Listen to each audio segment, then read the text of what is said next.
I was thinking about when I first met you and was preparing to meet you, I was preparing to hate your guts. And here's why. It's because uh, I met you at the Big Book seminar. You know, the Big Book comes alive. And I had such a deep and fond attachment to Joe and Charlie and Willie and Frank and John W., all that whole crew. And they're all dead. I boycott the seminar because I'm an infant still in this program. And then my sponsor, Bahia, who a lot of you met last week, and I decided, okay, we're going back. And I sat there with my arms crossed, really prepared to just hate your guts. And, you know, you shared your heart, and I love your heart. And you share with such courage and with such honesty. And I know you to be a gentleman of this program, even though you say some things that I really hate. You've said things that have made me want to throw up in my mouth, right? If not on the table. And they've always been things that are so, so, so good for me. I know if I need the truth, I can call you up because you always share it. It is my absolute privilege to introduce you to this group. And thank you ahead of time for sharing, because I know that you're going to lift us all. Thank you. And I love you. Oh, you know I love you, Glenn. I knew you were going to choke me before I even got started here. I'm a recovered alcoholic. My name is Pat Rogan. And thanks to the 12 Steps of Alcoholics Anonymous, thanks to the 12 Steps of Alcoholics Anonymous outlined in the Big Book of Alcoholics Anonymous, which is the program of AA, I have recovered from a seemingly hopeless state of mind and body, and for that I'll be forever grateful.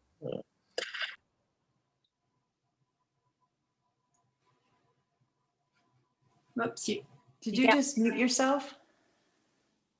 Probably somebody muted everybody. There you go. Now you're set. Probably somebody muted everybody and I got included. But got to keep that housekeeping going, man. But anyway, Alcoholics Anonymous gave me a new life worth living, and I absolutely love my life today. I'm forever grateful. I could never pay back to AA what I've been given. And I'll tell you, I didn't come here for a new life. I came into AA to get my old life back. and I'm thank God that I didn't get what I asked, what I wanted when I got here. Because what I came here for was to get the wife back, get the kids back, get the house back, get the restraining order lifted, get this lawsuit dropped. You know, that's why I was here. And I mean, that's what I wanted when I got here. And I got to tell you, honestly, if alcohol didn't stop working, I wouldn't be here. You know, it just, that's the truth. I loved the effect produced by alcohol, regardless of the consequences. I'm not somebody here that's because of consequences. I'm here because alcohol wouldn't kill the pain anymore. I'm here because my former sponsor, Garrett, used to say alcohol would give me permission and then later give me absolution. And I could no longer get absolution from the bottle.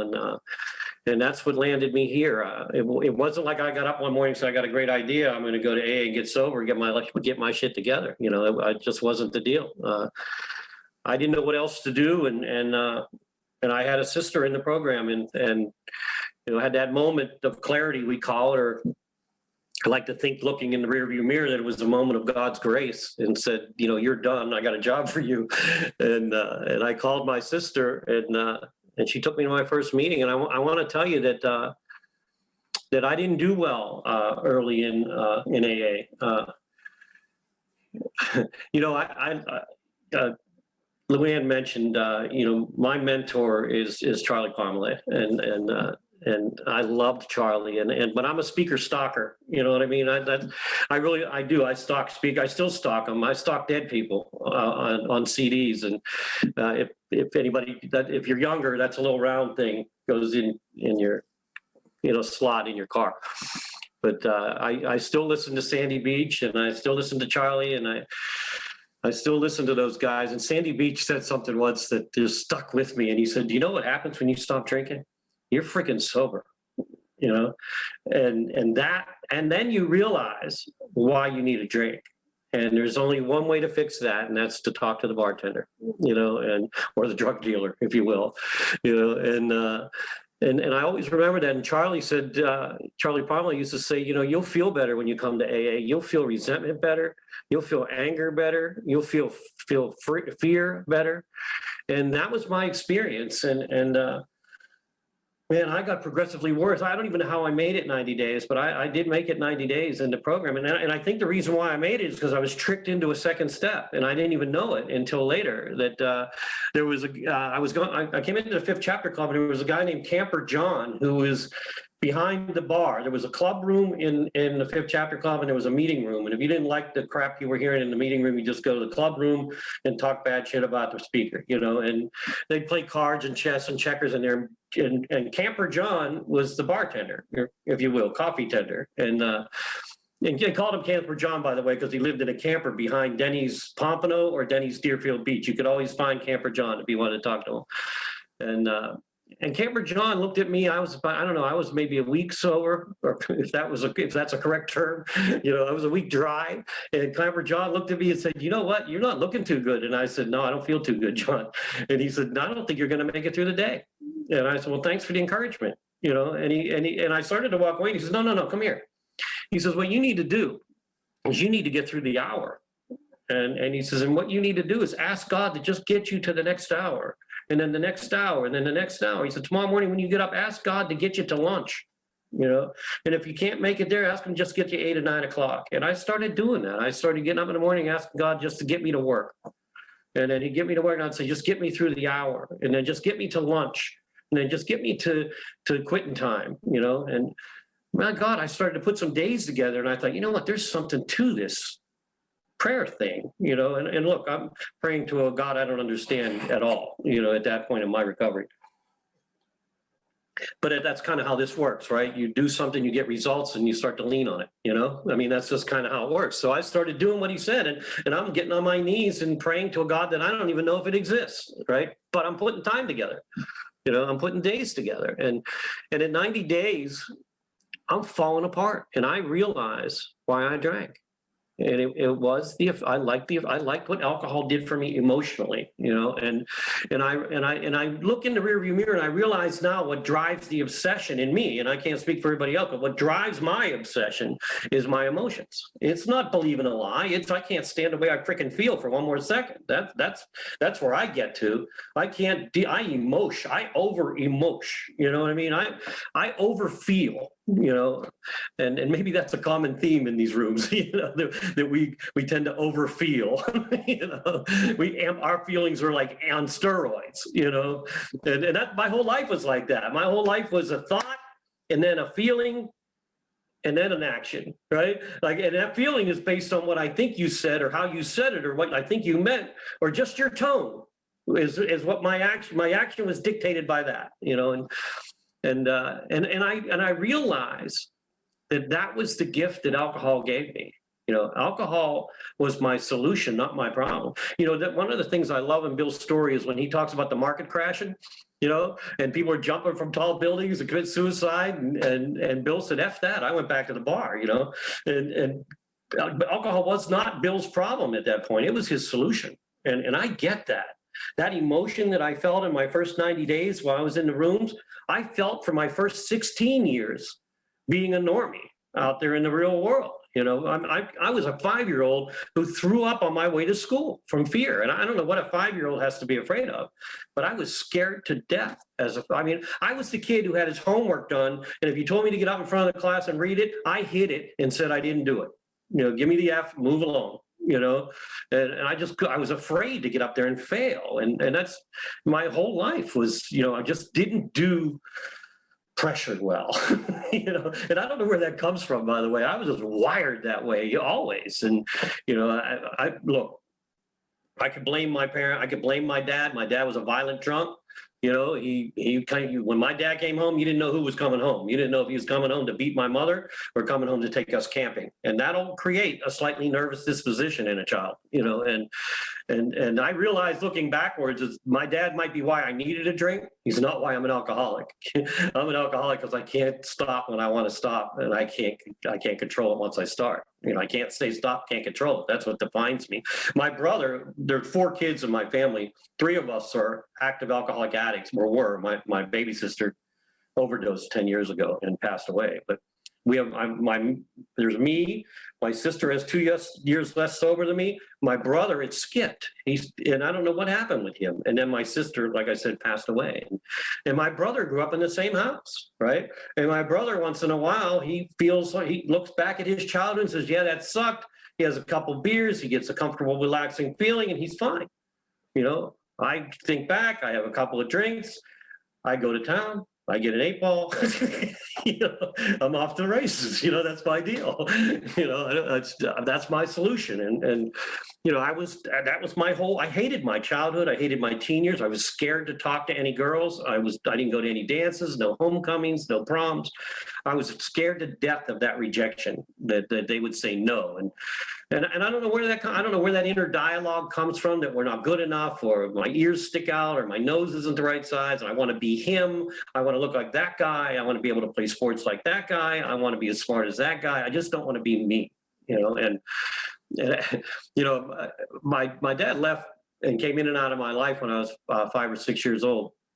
But my mother married another violent drunk after that. But at that point, I was getting into my early teens, and him and I started having physical altercations, and it was time for me to leave the house. And I couldn't wait to get my driver's license. 16 years old, I'm going to get out of this house. I bought a car at 14, had anticipation to get my license at 16. Matter of fact, I'm from Pittsburgh. I drove to Harrisburg, PA, without a driver's license to get my learner's permit. And then came back and took my test and got my driver's license. And I'm off to the race. I'm leaving. And my cousin Russell finds out that I got a driver's license and calls me up and says, "We got a dance tonight. There's a band playing there. We hear you got a car. Pick us up. We'll go to the." I said, "No, I don't do the dance thing." And he goes, "Look, there's a rock band there. You'll enjoy it. Just sit back and listen to the band." All right. I pick him up and my buddy Rat. Everybody's got a friend named Rat, right? I mean, Rat was a 16-year-old Italian that looked 30. You know what I mean?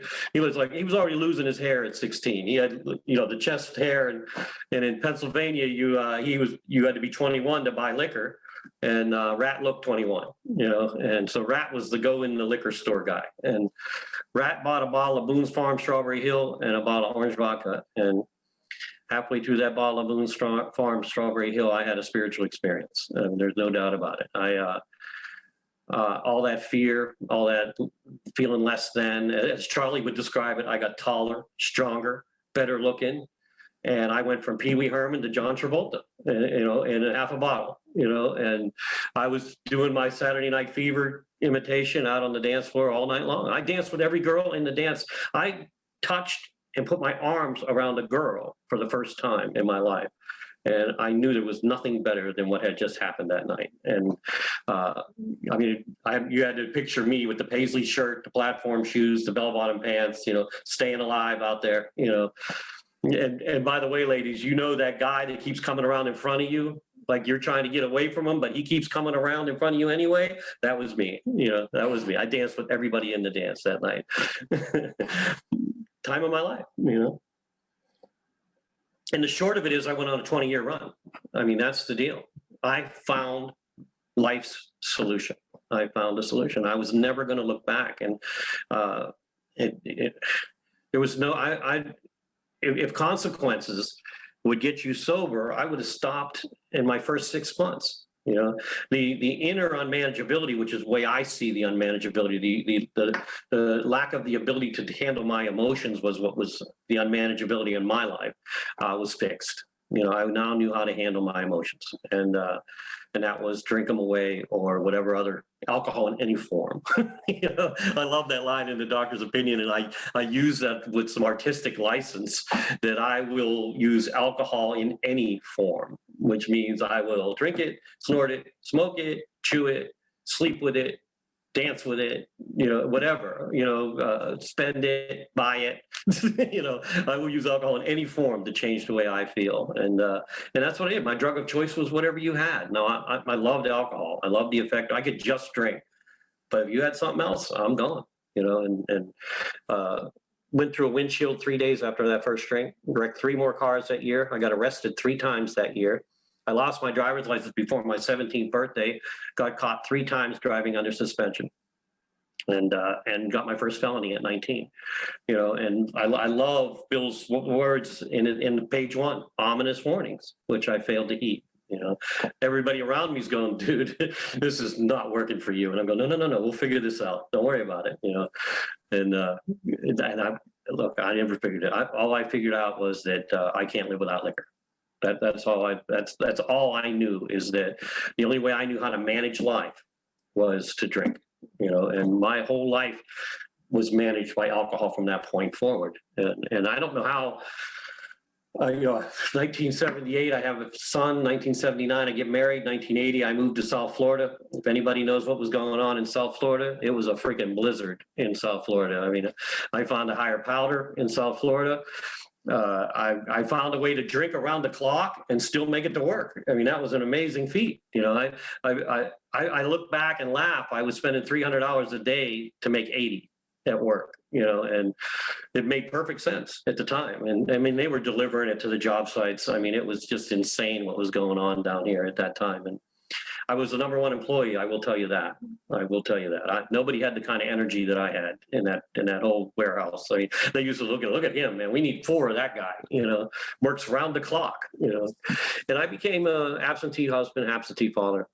I was just ripping and running, man. And I don't know how my marriage lasted almost 10 years, but it did. You know, and I think it's because we take hostages. I take hostages. I gave her no way out. You know, there was no way to leave until she was so desperate to leave in 1989. She was so desperate to leave. She gave me the house.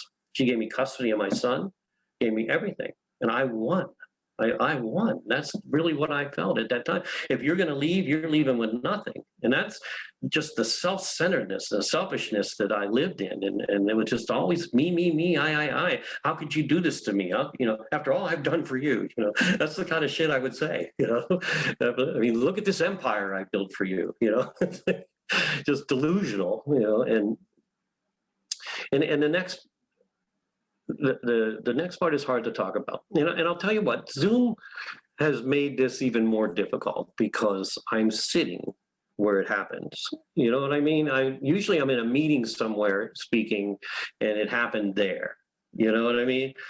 But I'm sitting where my son was sitting playing with his toys, and I was in the room next door in my bedroom, halfway through a bottle of Jose Cuervo 1800, and I want out. For the first time in my life, I reflected on where I was, and I hate to even admit this, but what goes through my head is that bitch is having a good time, and I'm stuck here, and that is really how self-absorbed I was. I didn't realize the gift that I had sitting in the other room. I was just me, all about me, and I attempted suicide with my son sitting in the other room, and you know, first time I've ever, it was definitely the emotional bottom in my life for sure. It didn't stop me, by the way. What I thought at that point was I was a drug addict who drank. That's what I thought. I thought that cocaine was my problem. And I convinced my ex that cocaine was my problem. And if you come back, no more cocaine. And truth is, I never touched another drug after that night. I was 2 years clean when I came into AA. But I love the effect produced by alcohol. You know, I swear, you know how we do. I'm only going to drink on weekends. I think I made it till Wednesday. You know, it didn't last long. I mean, she came back. We got another child immediately, and I headed towards an alcohol bottom. It took me 2 years to hit a physical bottom with alcohol, and and I come home and I don't even know what she said to this day.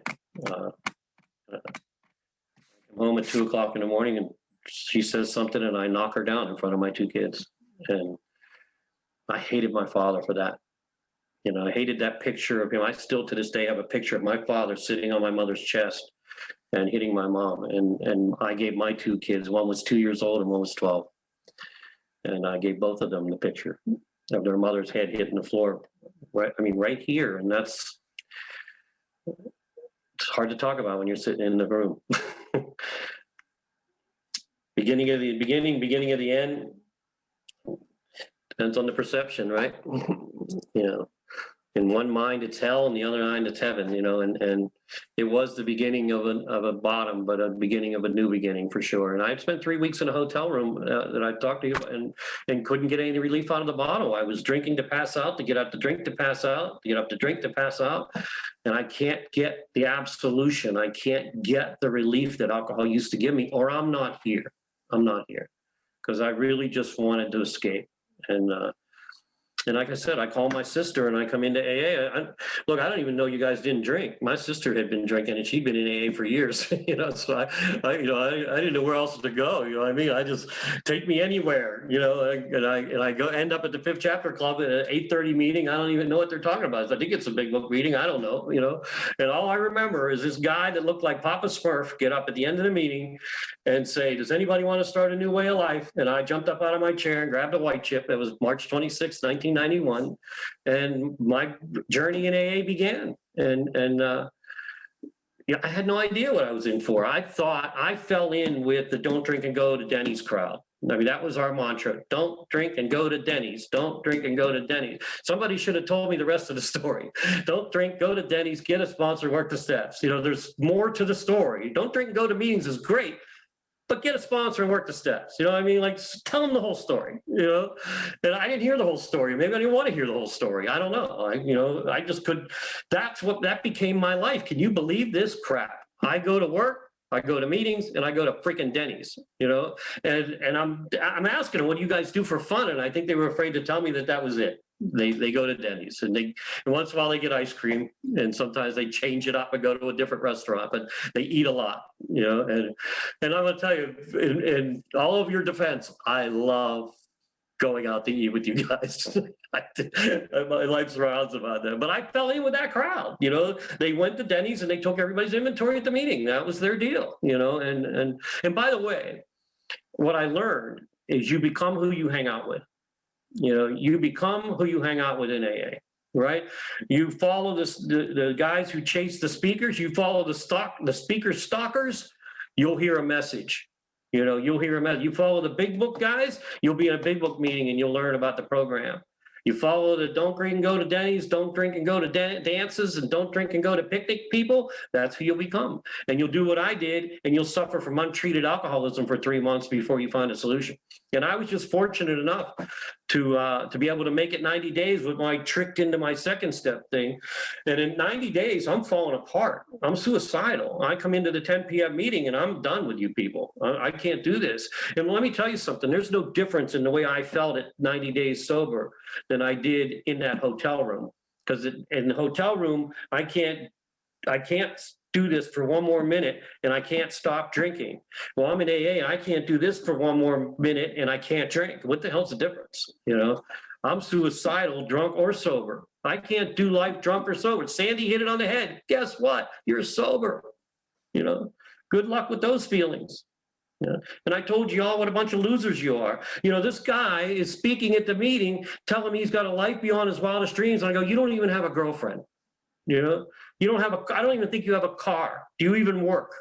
You know, what do you mean a life beyond your wildest dreams? You're in AA. Are you delusional? You know, I had no idea what he was talking about. He was talking about something intangible. He wasn't talking about material success, which is all I thought was success. You know, get the right job, you get the right car, you get the right girl, you guys will get married, have kids, have sex, and get a house, and life will be great. And that's my measurement of success. He had a different measurement altogether. That material bullshit didn't mean anything to him. He loved being in that meeting. And I'm going, I want out. You know, after you don't work, you know, I mean, really, come on. And I left that meeting wondering what I was going to do next. And I'm standing at the railing at the Fifth Chapter Club. It was second floor. And Brian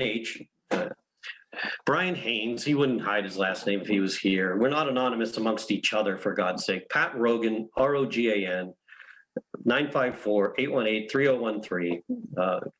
Google it, it'll come up. My address will come up. I'm anonymous at the level, press, radio, and film, not above it, not below it. It's just Brian approaches me and says, there's a program here. And I go, yeah, I've been coming to it for 3 months. He goes, nope, you've been visiting the fellowship. Welcome to the fellowship. There's a program here. It's called the Big Book. And I said, yeah, I got one somewhere. He said, well, would you like to hear it? And I said, why not? What do I got to lose? And Brian takes me into his little Mazda behind the 5th Chapter Club and reads the doctor's opinion to me.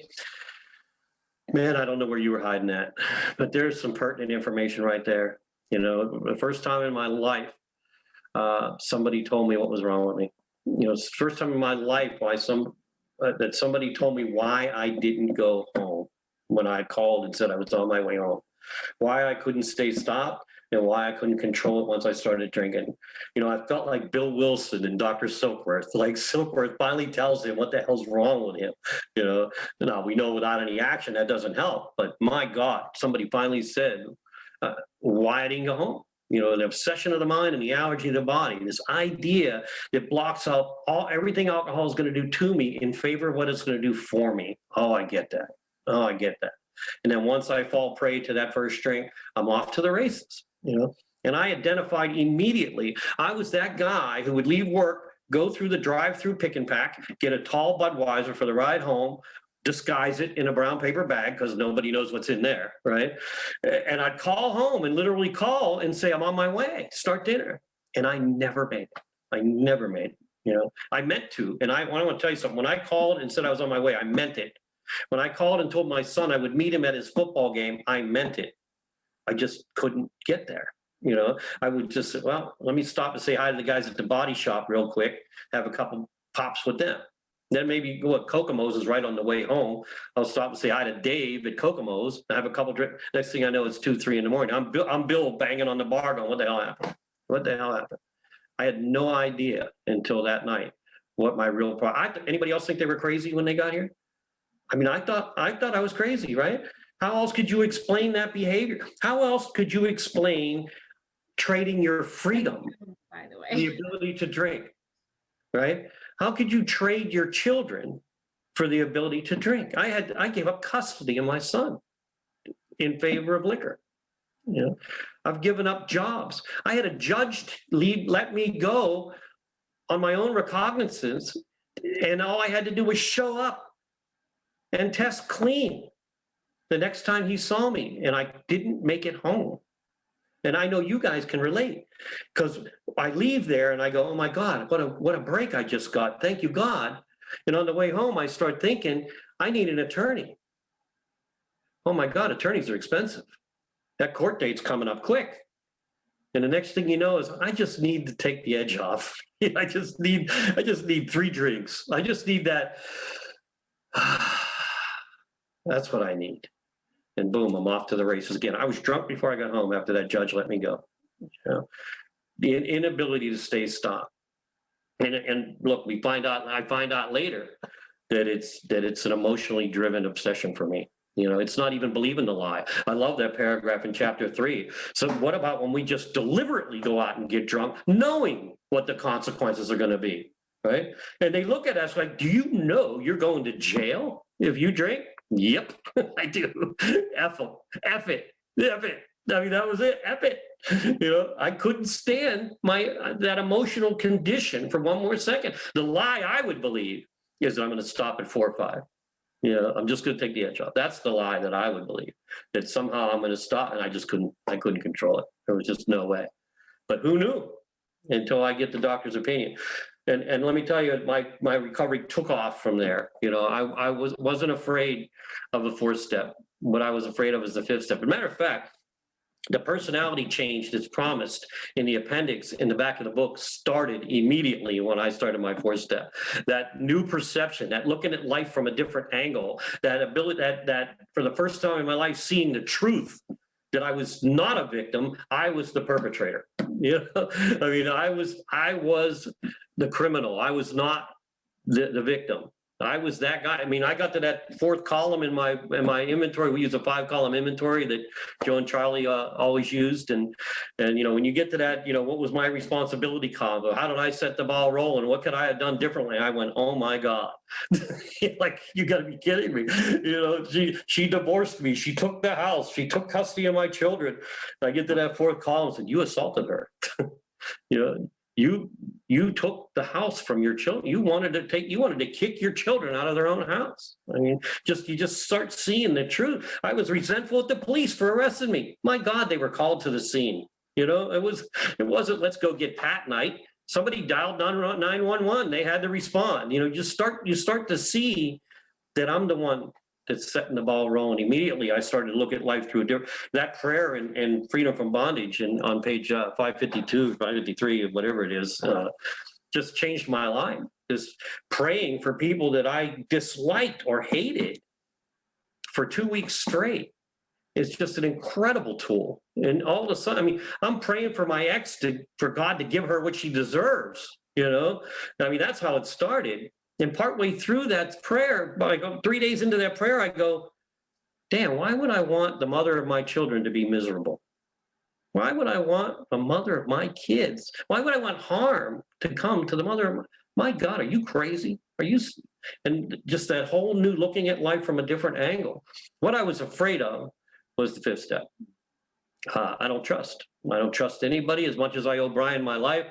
I didn't trust Brian either, you know, and I was afraid, you know, and I got hooked up with this tough love men's group in Boca. They were called the Boca Boys, and they weren't even in Boca, and they were a bunch of old men. They were Deerfield old men. I don't know where they got the Boca Boys name from, but they were that tough love group. You know, those are the guys that taught me how to show up in AA. Those are the guys that taught me what to talk about in the meeting and what not to, what to bring to the dinner before the meeting and what to talk about after the meeting and what to put in the center of that meeting. And those are the guys that taught me what AA was really about. Those are the guys that they're why I have a collar on when I'm speaking on a Zoom call, because they wouldn't let me go to the chair without a collar on. If I came in with a t-shirt, you're not speaking tonight, you know. You're not dressed properly. And they were serious. That's just the way they were. If you started sharing about your ex or something, they'd shut you up right there.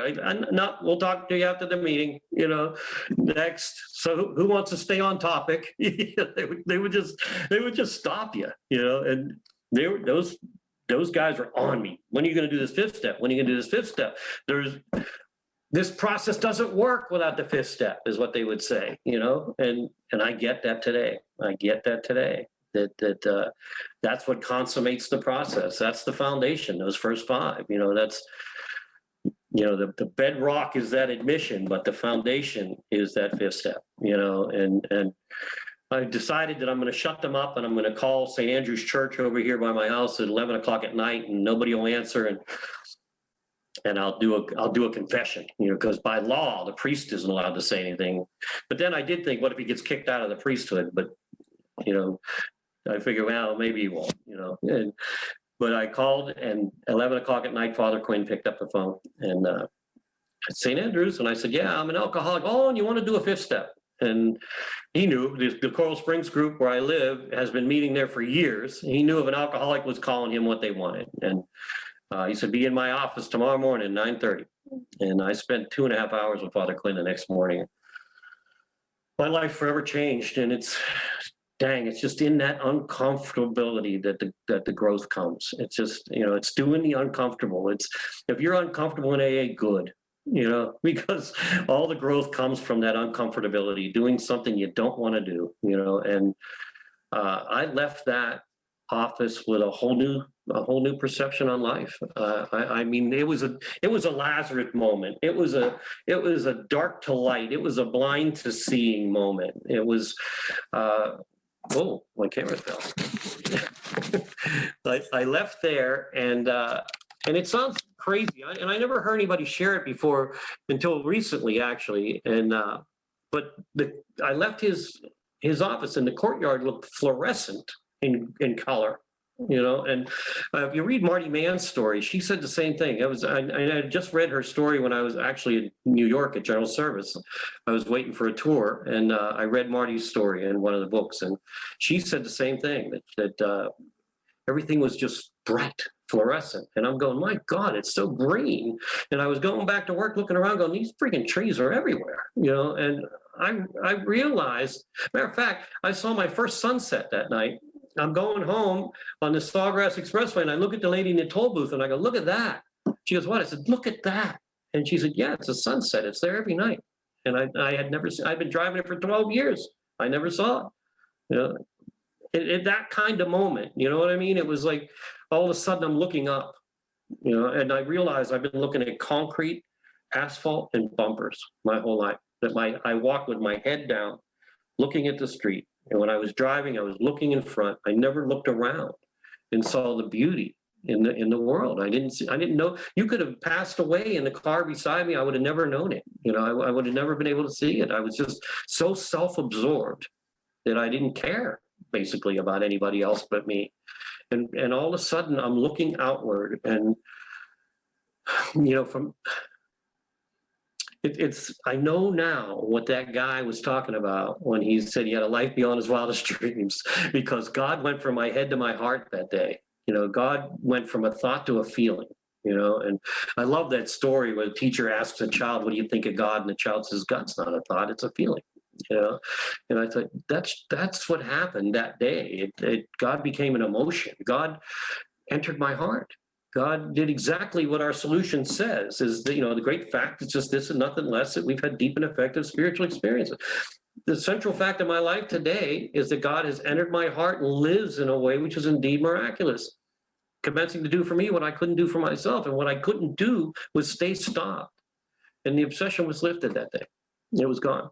And I'm not telling you I haven't thought about a drink, because that would be a lie, because my mind, I'll tell you what, I can still reach back to my memory banks and remember that feeling halfway through that bottle of Boone's Farm. You know, I still remember that rush when that oxy kicks in. I still remember those Quaaludes, those Secanols, those Tuanols. I still remember what they would do, but I got another go-to now. You know, I got the same feeling in that fifth step that I got through that bottle of Boone's Farm. And that's my new go-to. I have another go-to now, and that's to go to God. And God shows up in different ways for me. God shows up with you. God shows up in service. God shows up when I pray. God shows up when I meditate. You know, we have three sides of this triangle, and it's necessary to live in all three sides of them. Because I want to tell you, there's times when I've gone through hell in sobriety, or what I perceived was hell in sobriety, and I couldn't connect to the God of my understanding. And I'll tell you what, you guys saved my life. God worked through you, because you wouldn't let me run home and hide.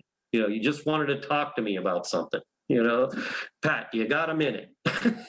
No, I want to go home and hide under the covers. I couldn't say that. You know, yeah, I got a minute.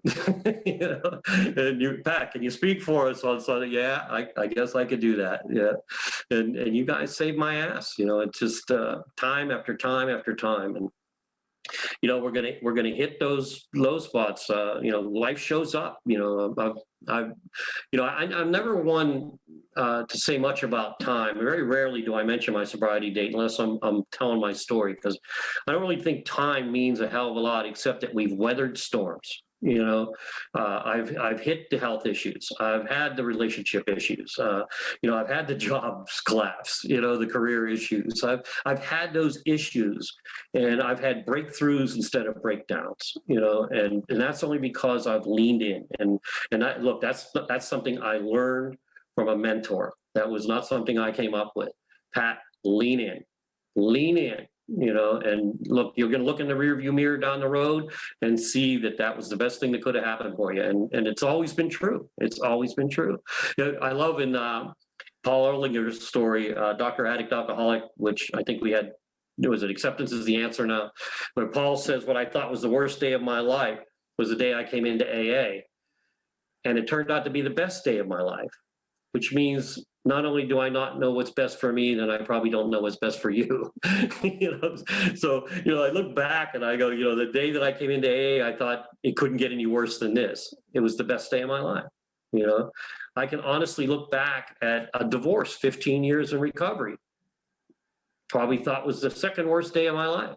Turned out to be the second best day of my life. You know, and just the way God has things turn, I just have to lean in and trust the process and work through that stuff. And then I get to do this, right? I mean, I get to tell you guys how broken I am, and you guys clap. I mean, that's awesome. You know what I mean? I got to tell you how effed up I am, and everyone goes, yay, thank you. You know, and because that's our magic, right? I mean, that's our gift, is our brokenness, our shared suffering, as Bill would say, our shared brokenness.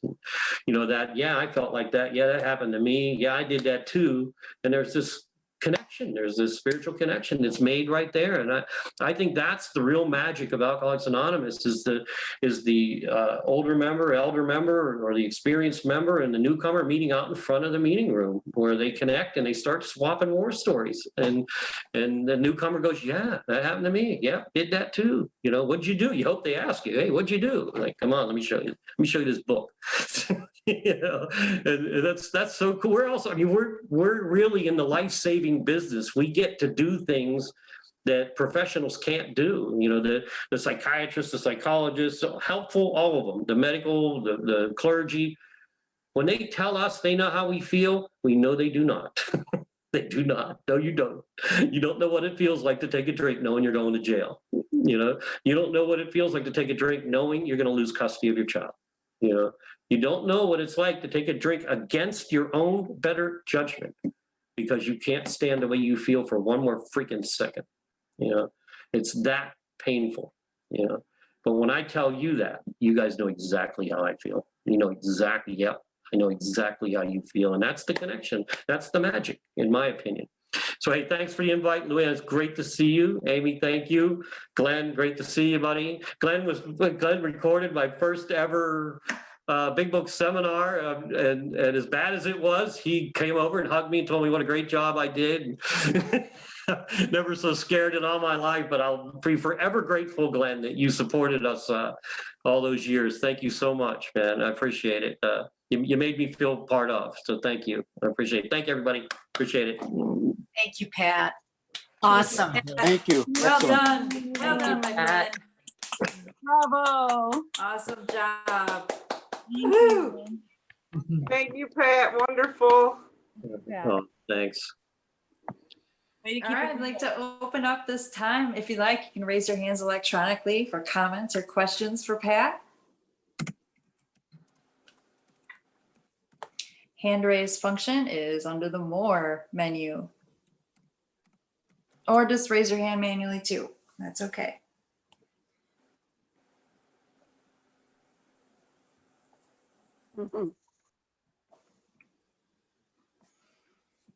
I could have kept talking.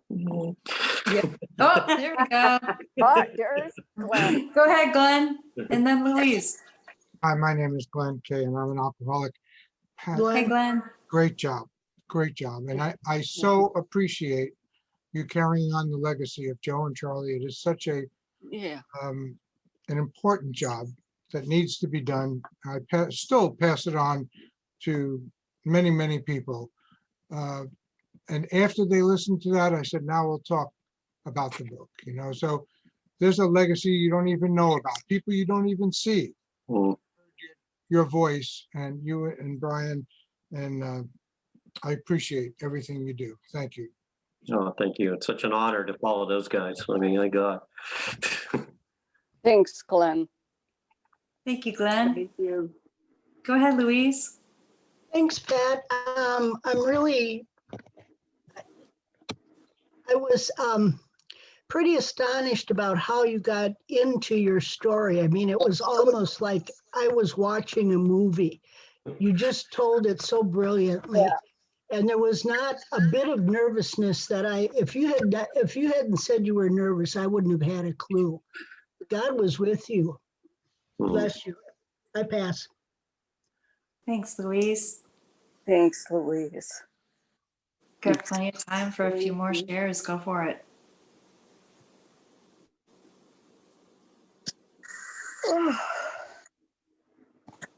The funny part of that story is that when Brian approached me, he had just been to a Big Book seminar and he was trying to experiment on me to see if that stuff really worked, you know.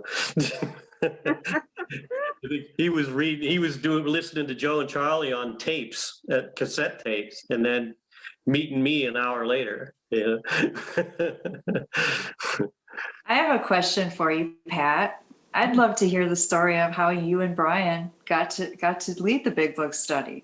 Oh, that's interesting. Yeah. Well, in 2005 in Boca Raton was the last year that Charlie did it. It started in South Florida, it started in Pompano Beach, and Luann knows Wesley Parrish and John Williams basically put it together. Wesley did, but Charlie couldn't show up in 2006, and Charlie anointed Brian to sit in for him, and so Brian did it with Joe McCoy, and in 2007, Joe McCoy fell sick. And Charlie said, "Hey, I turned over the reins to you, Brian. Find somebody to fit in." And Brian just proceeded to interview me. You know, what Brian did was he asked me to do a big book study with him. And so we did a big book study together in Deerfield Beach to see if I was qualified, I guess, to sit next to him. And then 2007 was the first year that I did it, and Glenn was there, you know, and we did it with, I'm trying to think of who did the 12 and 12. Can't remember the lady's name. Willie B used to do it. No, yeah, Willie wasn't there that year though. There was two new people there. Maribel was there. Maribel Faw did it. I can't remember the other woman's name. The guy who went to Tennessee with you, went to Georgia with you. Randy. Randy was the voice. Yeah, Randy was the voice. I was trying to think who else did the 12 and 12, but yeah, 2007 was the first year that we did it together, and then we've been doing it ever since. At least once a year, usually 2 or 3 times a year. Yeah, so it's been quite a journey. Thanks, Patrick. I see Michael Lewis has his hand raised. Go ahead, Michael. My name is Michael Lewis. I'm an alcoholic.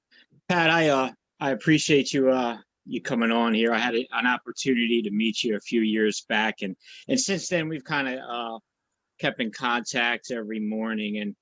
And just listening to you towards the end of what you were speaking about, man, that I just started to well up, you know, because I'm just like you, and when you talk about these things, it just hits me right between the chest, you know. I never heard the music of Alcoholics Anonymous, like going to a meeting. Maybe they were talking about it. And maybe I, like you, I wasn't really ready to hear that at that moment. The first time I heard it was, you know, you got into that area when you talked about speaker CDs and things like that. There was a time when I went into a long-term treatment center and I laid my head on the pillow the first night, and a guy threw this speaker CD in, and it was a guy down there that we were at a conference with a couple years ago, and I heard the music. Right? But the crazy thing about that is the next day I was like, please, somebody show me this book. And somebody did. And I went through the process and I drank again. Right. And my experience was like, I had no idea. Even being walked through this material, I had no idea how to apply it to my life. And those 2 years that I went out, I look back on it now, it's like it was a blessing that those things happened, because I can tell you, I sat on my couch and I had $100,000 in my pocket, and I'm not bragging about money. I'm just saying I had it, and I was already thinking about what it's going to be like when it's gone, because I knew it was going and I couldn't stop it. Right? And it left. And I remember I got to that same area that you talked about, and I want to wrap it up here. It's that area where I think all real alcoholics, it's just my experience, they get to the area that they talk about in our book. It's the jumping off point where it's no longer working for us, right? And I can't seem to live without it. Mm. And I've got but one place to go. And that's either, or 2 places, that's either to the bitter end or fall down on my knees. And that's what happened to me. And I fell down on my knees and I said a prayer. And that grace part that you talked about, I like to say, happened in my life too. Some guys walked me through this book again. And for 6 years now, I've kind of stayed in the middle to the best of my ability. And I've been able to meet men like you that I can jump on a Zoom meeting out of nowhere and hear, you know, hear that book, which saves my life. So I appreciate you, man. I love you. Thank you. Thank Thanks, you, Mike. Michael. Lawrence, did you want to share real quick before we close it out? Yeah, I just had and thanks for sharing. I just had an image that you brought back to me. I remember my father sitting on my mother's chest, putting a pillow over her face. And I'm trying to think, is my mother gonna die or not? And then what do you do with something like that? You can't go to mom, you can't go to dad, say, hey, dad, you're trying to kill mom, mom, you're trying. I had nowhere to go with that stuff. So it's nice to be an aide to realize that I'm not the only one that experienced that. And it's probably contributed to the problems I have. And then it also being with you guys, you know, the solution is here. So thanks. Thank you. Thanks, Lawrence. And Michelle, go ahead. Hi, thank you, Patrick. I just wanted to say thank you for a couple of things. You don't know me, but you hold a special place in my heart. The day, my sobriety date is April 18th of 2020, and that's the weekend because of COVID. You and Brian decided to do the Big Book study on Zoom and walk through the program, and that's the last day I had a drink. So thank you. You saved my life, like you said. Yeah, Woo-hoo! you just convinced me that we're definitely going to do another one. Awesome. And we're getting lots of requests to bring you guys up to Madison too, once Well, COVID's that'd be done. awesome. We'd love it. We would Yeah. love. All right.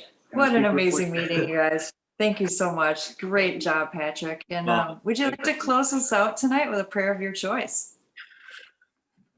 Well, we always close my home group is the Deerfield Beach Study Group, by the way, in Deerfield Beach, Florida, that meets on Monday nights at 7:30, and it's a hybrid meeting. So I put my number in the chat if anybody wants the Zoom ID, just hit me up on a text.